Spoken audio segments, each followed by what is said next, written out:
Hello. Here, let's start off with I finished up. I've just finished reading Trnt LeBlanc, the last little bit of it, the aftermath, which is yes, Hippolytus marrying the Empress only surviving for about another 3 years, and then him marrying a virtuous queen of England, and they living a long life, having 3 sons or 2 sons and 3 daughters, something like that. And the eldest son, also called Hippolytus, who apparently has daring deeds, a magnanimous man, and that this book won't cover, but other books might.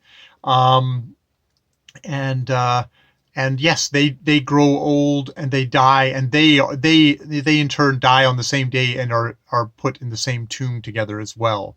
Hippolytus and this virtuous queen. Yeah, I guess the Empress got buried. The original Empress got buried somewhere else. So yes. So it's one of these works where it's like, okay, Trnt LeBlanc and the princess die, and then we go on for a while just sort of saying, okay, and this is how the Empire did, and the Empire did well, and everyone was happy, and they got, their proper Christian burial. It's interesting that at the end of the thing, that I know that that the first 3 parts, at least this thing's at the end of Dscssn, says that the first 3 parts were written by Jeannot Martorell, and that the last part was done by this Galba, though that seems to be slightly disputed, but that's what it's at the end of this work that this work claims.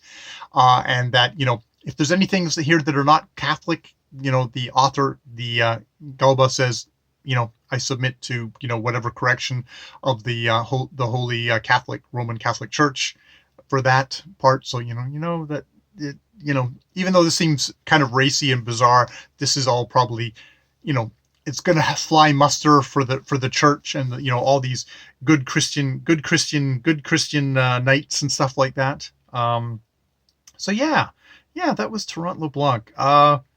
Yeah, I'm gonna have to. Have to think about that, and then do my full review. It was a good book to read out loud, because it definitely had a lot of kind of repetitions of, everybody needs to get, try to kiss feet, and like, oh, they stopped them, took them by the arms, brought them up, and then kissed them on the mouth, or stuff like that. There's repetitions in there that definitely give it that kind of oral tradition kind of idea of like, this is going to be told to a crowd. And just kind of the repetition of adventure after adventure after adventure. There's not a plot where Trnt changes mightily over the course of the thing. He is a true and valiant knight at the beginning, and he's a true and valiant knight by the end. It's just overcoming those obstacles. The main obstacle being, I guess, Carmenice's virginity. Yes. Okay. So yeah.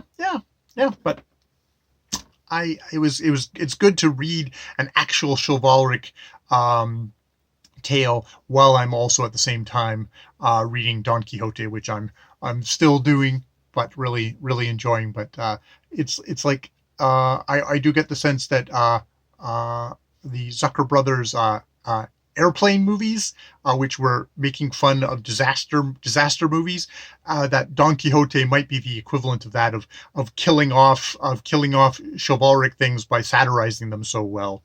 Or at least replacing them, maybe, in a way. We're going from this kind of a tale to more of, there's changing characters, there's psychology, there's some things of realism in these books, that in the Quixotes, part 1 and part 2. So yeah, I will leave it there. More videos later.